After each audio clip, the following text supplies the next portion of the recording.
A democratic republic of sports. The Sportsocracy with ESPN Asheville hosts Tank Spencer and Jeremy Greene. Well, welcome back into the Sportsocracy NBA trade deadline day, and we got breaking news as we get two major trades that have happened, and the Orlando Magic are selling the farm. As well they should. This team's not good, and they have now done things.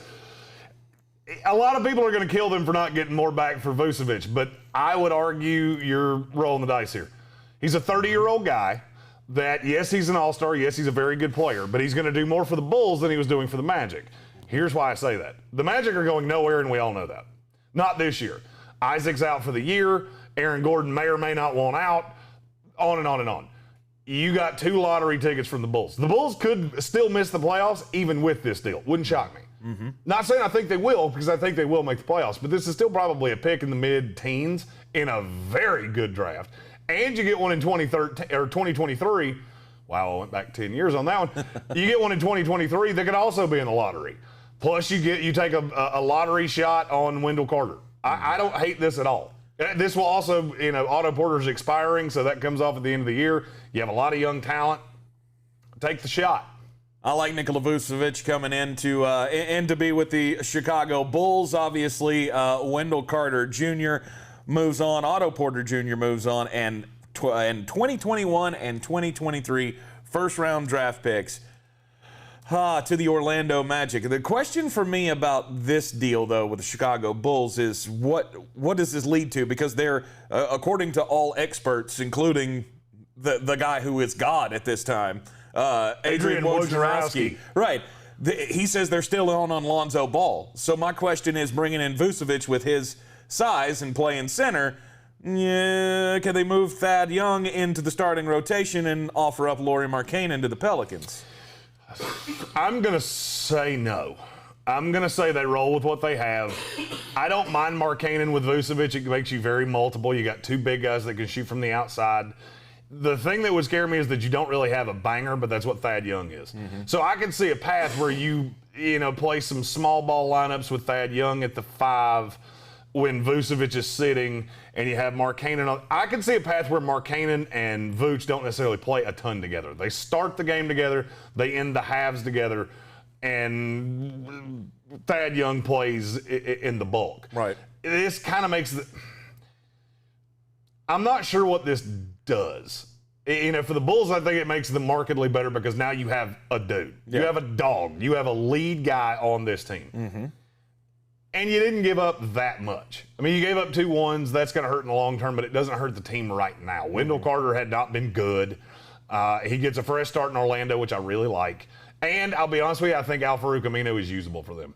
I think that's a guy that can be a defensive stopper. He probably takes minutes from Denzel Valentine, which probably not a bad thing. Okay. And it makes them more multiple. But now you have 2 really elite defenders in Patrick Williams and Al-Farouq Aminu. Yeah. Patrick Williams and Al-Farouq Aminu. So guys, wing teams, you have a guy that can defend guys on the wing all the time. Mm-hmm. And I have heard nothing on this, but I could see a path where you have a damn death squad with Aminu and Williams and Thad Young on the floor at the same time, and you're just going to run like hell. You can play good defense.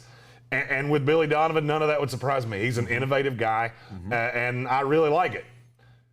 Conversely, then we have to get to the other side of this. The other side of this for Orlando, or the other side of the trade? The other side of the deals that Orlando has made. Because that was pretty nice to them for the Vucevic deal. Yeah. I think you got a pretty nice haul there.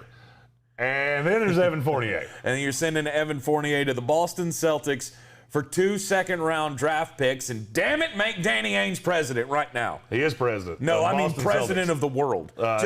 He can do all of the deals. You want to talk about a president who can make us win? You want to make America great again?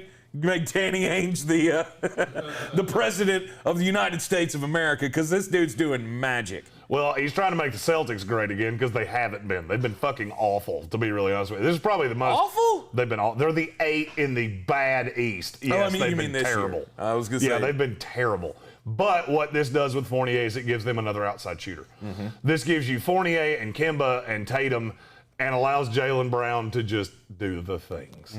I think he will probably start. And I could be wrong. I've been wrong before. I could see him starting. They bring Marcus Smart off the bench, and they do some rotations with this where you always have a plus defender on the floor. Because Kemba Walker's a bad defender. That's all there's to it. Yeah. Fournier's not a terrible defender. I think they're going to play him at guard. He was listed in this trade as a forward, so that's why he's on the. I didn't fuck that up. That's how he was listed. But there's no place to play him unless you're going to sit Daniel Tice and play Jason Tatum. And they could. I mean, I don't like that. Right. And I don't necessarily think it would be Tatum. I don't either. But I could see a path that they play him at the 3. This gives them another piece, and they lost absolutely nothing. Gives them another shooter, allows Jaylen Brown to be the slasher, and that's where he's at his best. Yeah. Is not having to shoot from the outside. You know, he can do it, but he's not an efficient outside shooter. He's a 40% three-point shooter. Yeah. What about that? Okay. Yeah, he gets left wide ass open a lot. He was in the 3-point shootout that made me laugh like hell. But I would have liked him better in the dunk contest than I would in the 3-point shootout.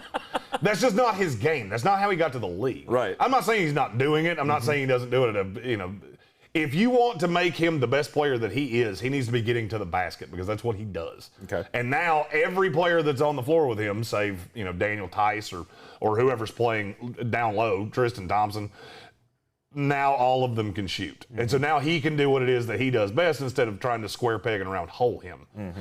Marcus Smart has that effect on him because Marcus Smart's not a good shooter. And so if you want Marcus Smart to be able to get to the basket, then Jaylen Brown has to be on the outside. I love this deal for the Celtics. I don't get it for the Magic. I refuse to believe that there was not a team that would give you a 1 for Evan Fournier. Yeah. That was my first guess. Jeremy likes to play these fun little games of guess what they got back.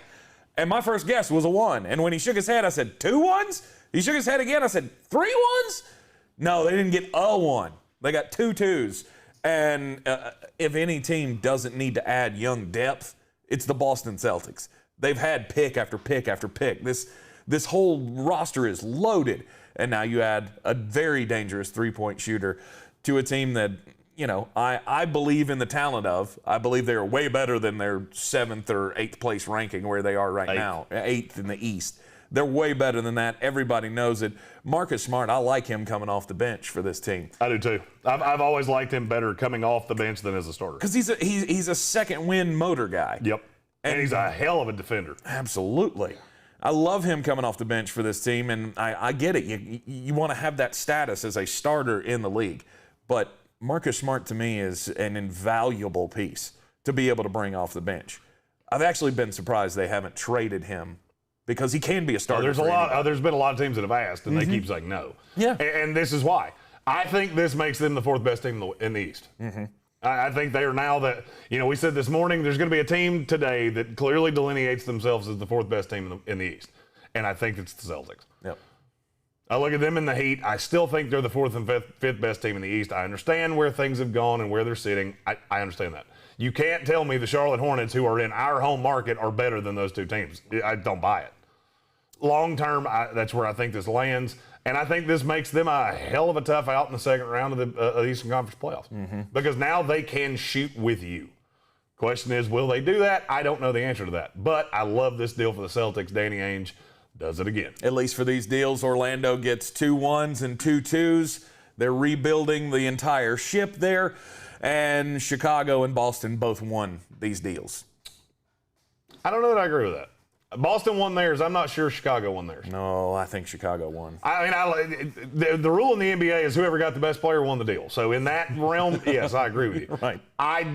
I don't know with the Magic. You got to look at how many young pieces they have that people like. I mean, people like Aaron Gordon. People like Jonathan Isaac. Right. Markelle Fultz has had he's markedly better in Orlando than he was in Philadelphia. So now you've got Isaac and Fultz that are under contract pretty long term. And if you decide to keep Aaron Gordon, he could be the next one to go. I will be interested to see what this roster looks like at 3 o'clock this afternoon. The NBA trade deadline again does pass at 3 o'clock. Any more breaking news? We will bring it to you live right here in the Wicked Weed studio. WickedWeedBrewing.com. Drink different.